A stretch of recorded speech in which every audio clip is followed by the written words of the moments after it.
Hello, John Bloodworth, Gentleman Crafter here with more adventures in machine embroidery.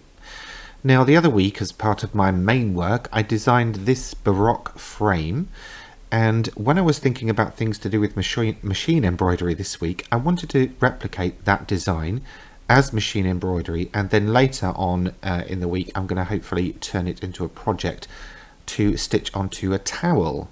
So let's take a look. The first thing that I will do is load up the artwork. Boink, and lock it in place.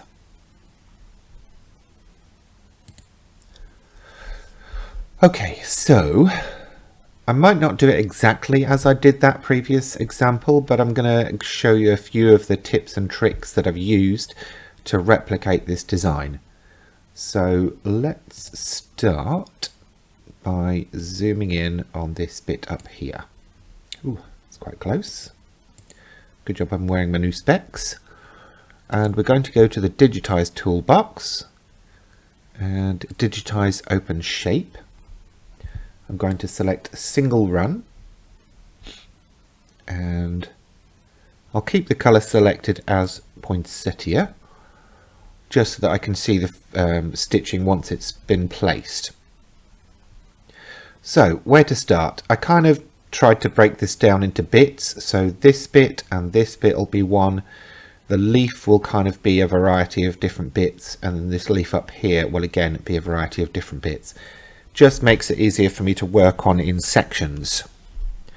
So I'll make the first point a left click, and then basically I'm working with the right mouse button all the way around, as that gives me curved lines as opposed to straight. Just to click wherever I feel relevant, and then when I get to this sharp corner I'll left click, and then again continue working with right clicks for this curve, and then again when I want to change direction in a sort of sharp manner, left click.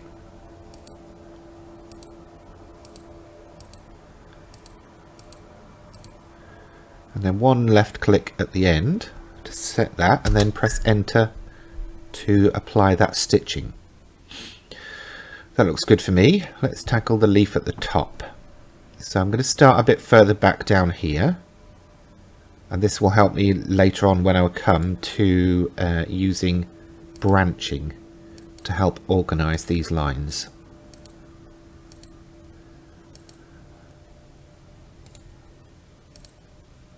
Again, just right clicking my way around using curves and sharp points at the beginning and end. And let's get this next line in.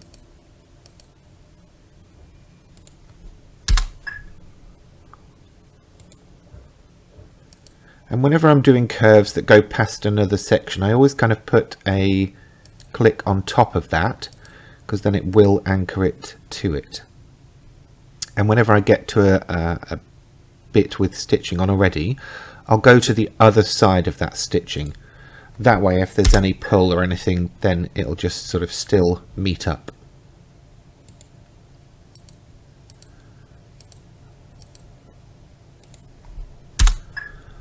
Okay, so we've quickly got the first leaf and the first bobbly bits on.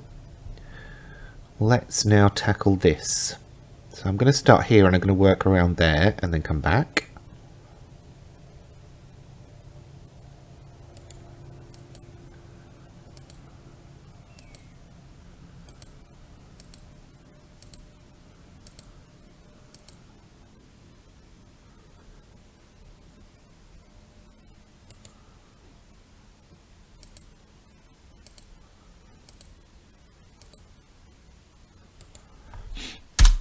I'll make that one line, and then I can do this bit in one go as well.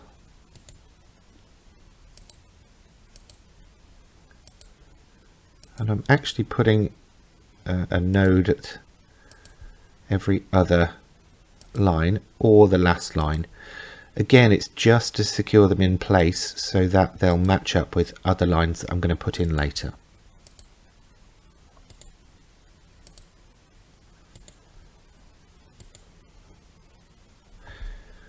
If you make a mistake or you want to change anything, you can backspace to work your way back along the line that you've placed.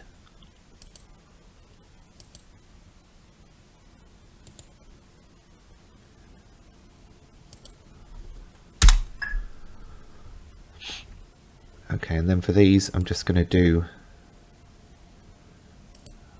maybe 2 curved points and a straight point at either end. I'm not too worried about following the pattern exactly. What I'm trying to do though is just make sure that stitching is evenly spaced and sort of following the same direction.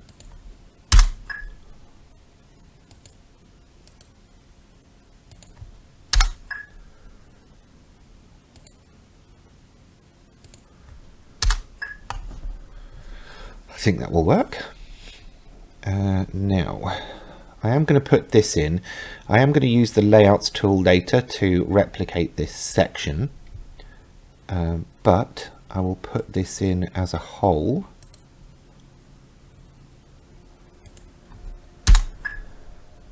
And when I come to mirror this, it will hopefully flip it and correct it. Yeah, it's just a bit too much over, so I'll just move that over. Select my tool again, and then I'm going to have a go at this little thing at the top.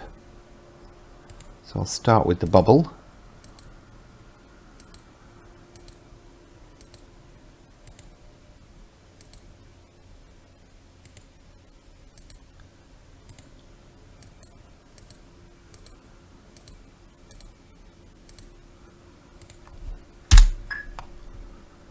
And then the bobble at the top.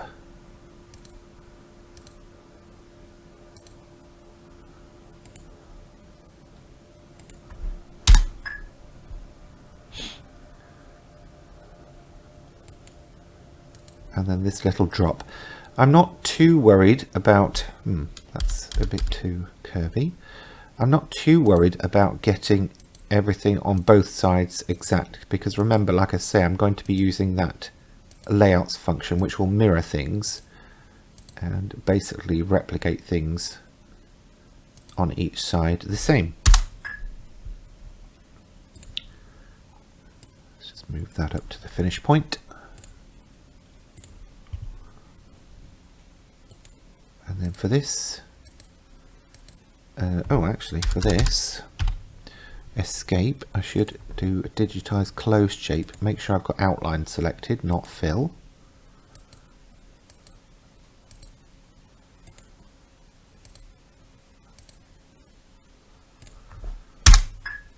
And enter to set that in place.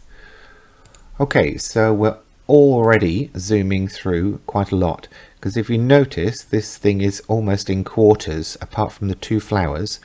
So I only have to do a quarter of this design in order to actually complete it, which is brilliant. Digitize open shape.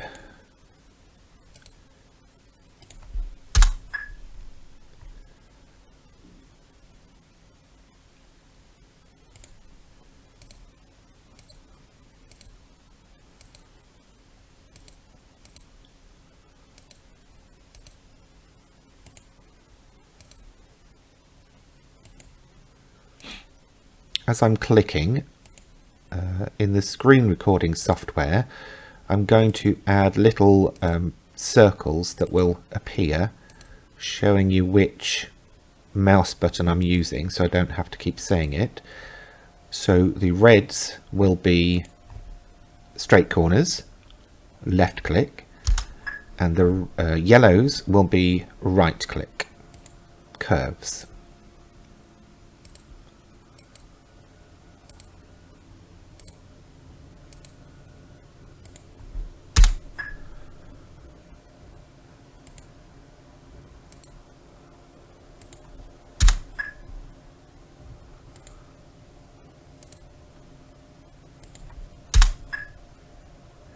Apologies if you can hear a combine harvester or some kind of tractor in the background.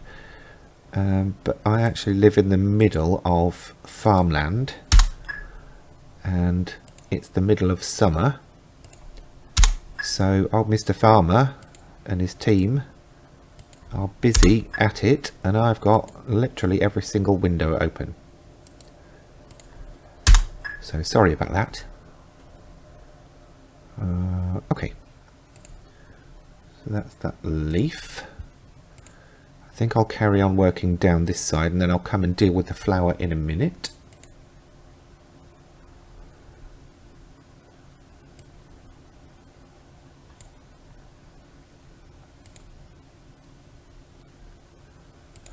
So again, digitize open shape.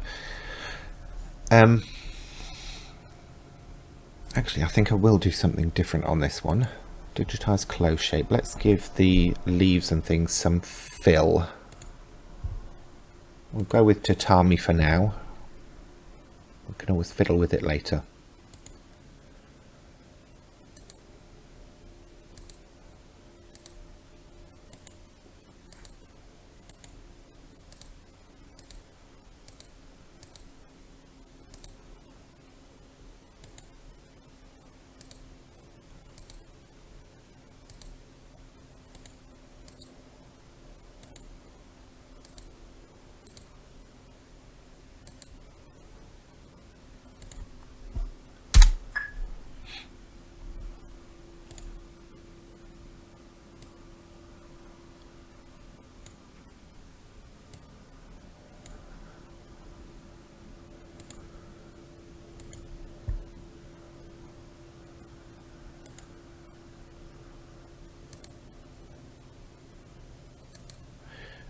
And if I bring that into the previous stitching, then when it comes to branching, because it's overlapping, hopefully it will help separate things out. Oh, didn't want to do that. I wanted to do that.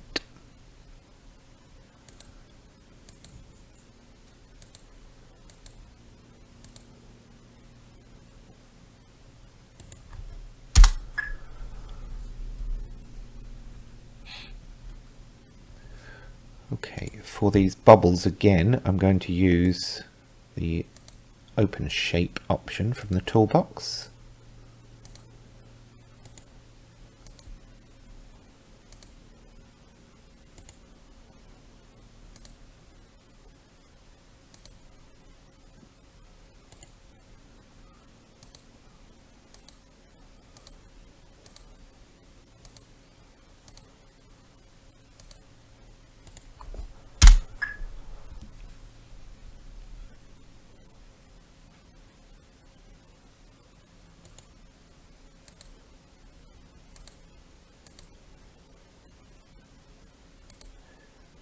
Quite therapeutic digitizing, as you have to concentrate and focus on what you're doing and follow the pattern around.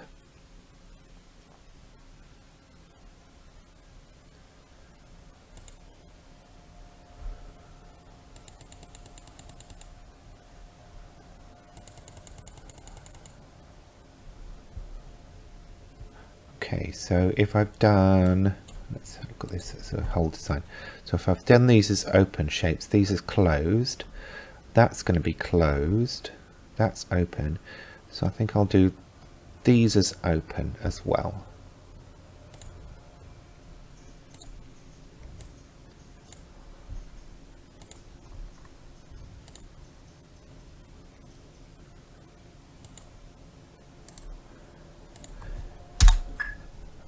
Ultimately, when it comes to design choices like that, whether you do things as filled or closed shapes, it'll depend on obviously what you're trying to achieve, but also the design, your preferences,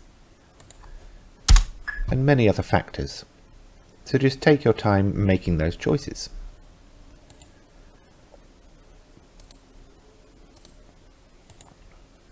And thankfully, because you haven't committed any thread or fabric, you're just working in the software, you can even switch between the two. make some changes on screen, see what it looks like. Change your mind as many times as you want. It's probably a good thing if you're like me, a fiddler when it comes to designing.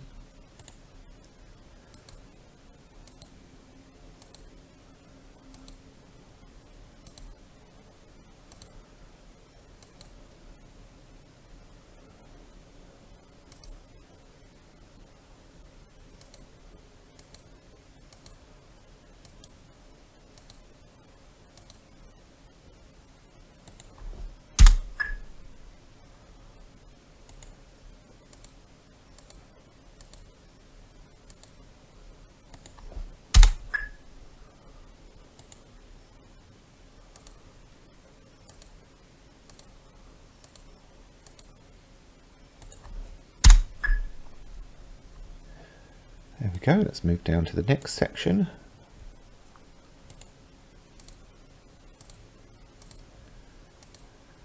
And you can see even a large complex design like this can be put together quite quickly.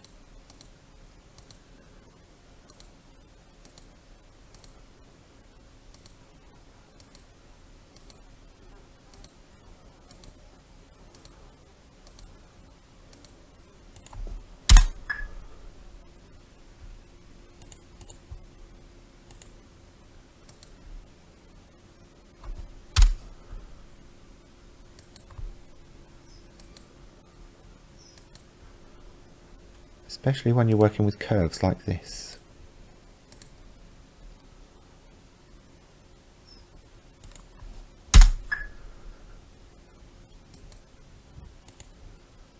Oops, I need a curve there.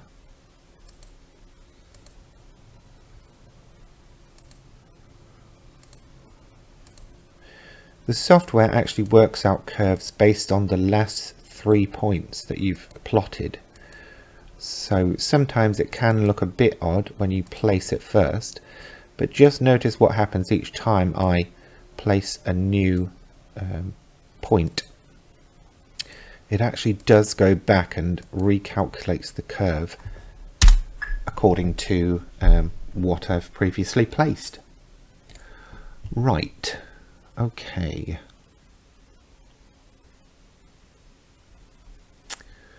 I think I'm going to actually change my mind. Or am I? Let's select this leaf.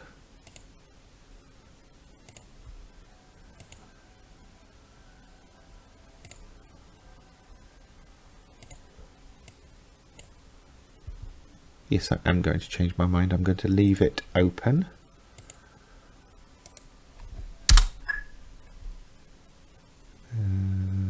Do I want that? That wasn't a particularly good line.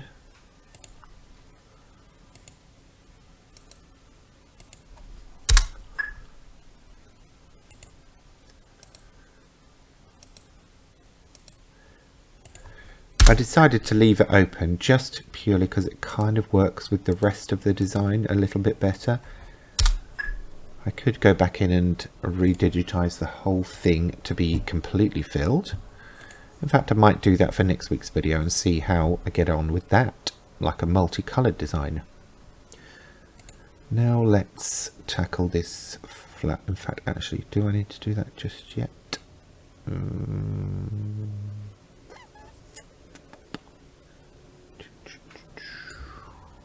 No. Let's first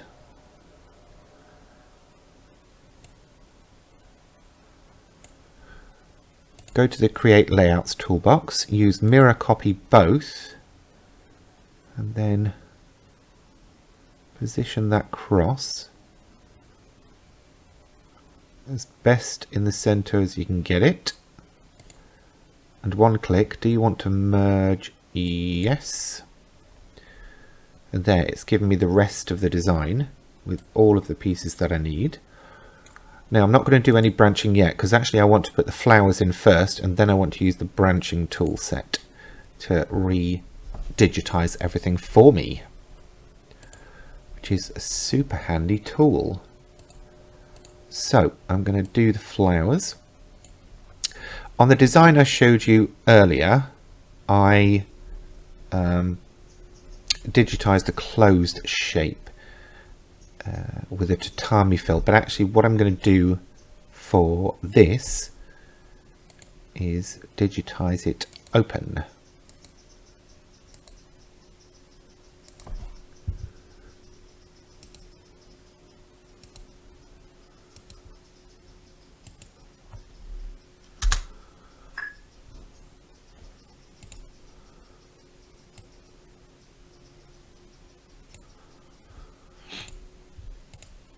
Now, hopefully, I can actually very quickly replicate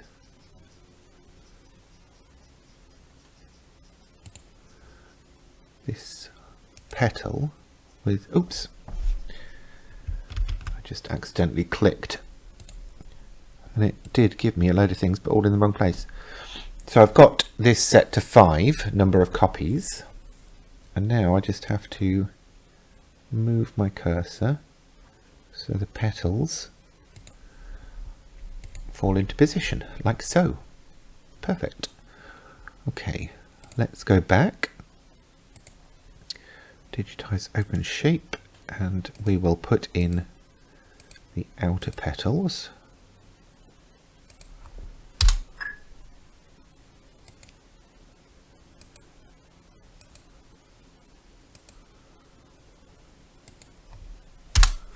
I'm just over exaggerating that line a bit so that I get more curve to it than I had before. And I'm going to select both of those. So I'll select both by holding down the Shift key and clicking on the 2 pieces in the sequencer docker. And then again, I will go to the Create Layouts toolbox, circle layout,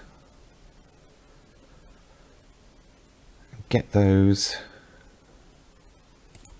other copies where I need them. No, I'm going to undo that and redo it again.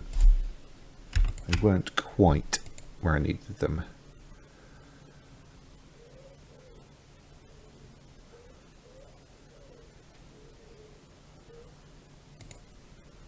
There we go. I was basically looking for the threads to be overlapping, which they were. Now, for the detail here, again, digitize open shape.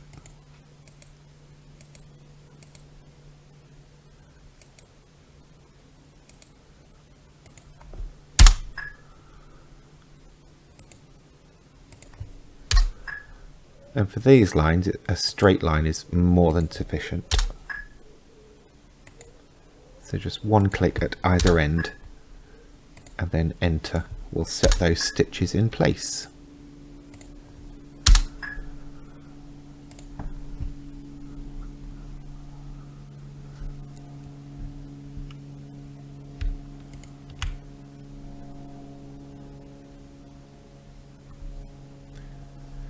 And we can use that circle layout tool again to get the replicas. And then finally on this flower, we're just going to reach for a circle, drag it out and press enter twice to set it in place. That gives us our entire flower. So let's try and find the beginning of it. Would it be that? I think that's everything to do with the flower. If I change the colour, I'll soon be able to see. Yes, it is. Okay, so now I need to mirror just the vertical. And I need to get that flower down the bottom.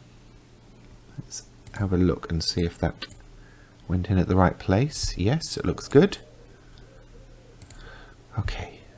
Now I'm going to press Control A to select everything. I'm going to change them all back to that single colour.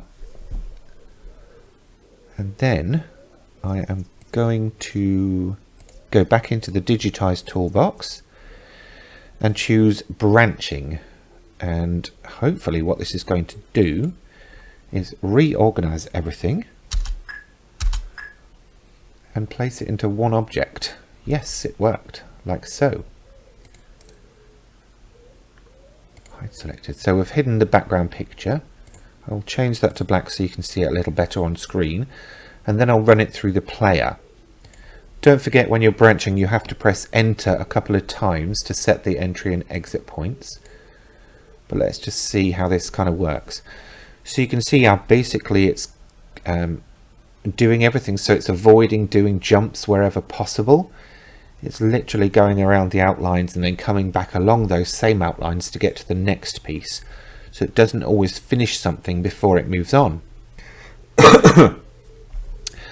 Which I think is super clever, and it saves me the job of having to do lots of trims and lots of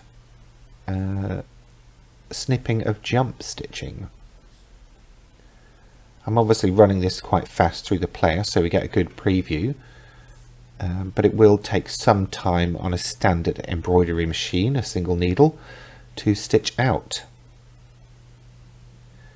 But I had it in mind for this to create like monograms on towels, so I'm going to carry on with the designing in just a second once this has completed.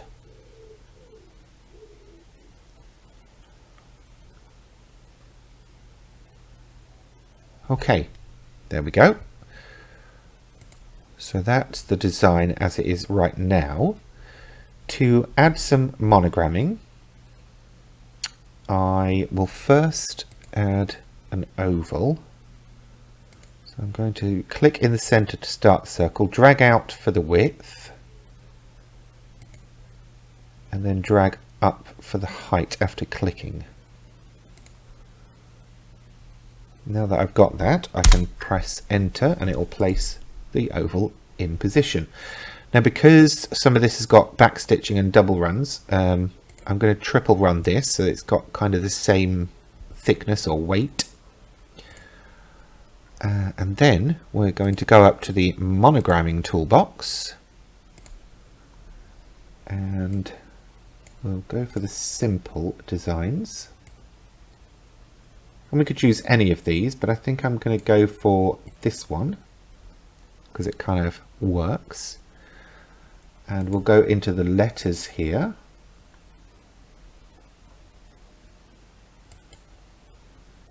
Choose a different font. Cayman? Nope. What do we think is going to work? Edwardian script. Oh, a bit too much.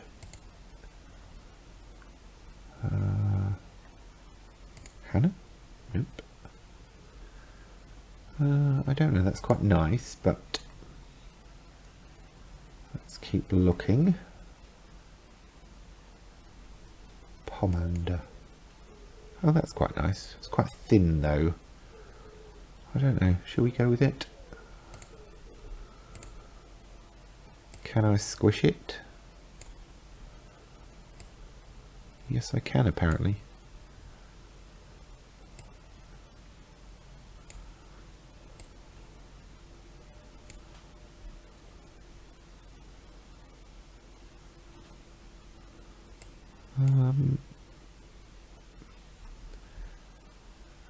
Not sure. Do I want that one? Shout out. What was poetic script? Oh, blimey. Okay. I think I'm going to have to just plump for something soon, because otherwise I am going to end up a little bit lost. Now for Pomander, it's recommending a size of 1.5 inches to 2.5 inches, and I currently got that at 0.8. So 1. Actually, you know what? Let's scrub this. And let's just do a single letter. My initial. Now, where was Pomander? from under. There we go. Where's the size? Here we go. So it recommended 1.5. Ooh, it's a bit too big. Let's drop that down to 1 1/4, and let's use the center tool to chuck everything in the center. Can bring the J down, maybe take it down just a little bit more.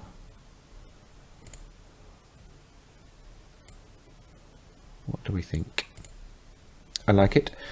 What about changing that to a B for my surname? I like that better. Might even stretch it out a bit.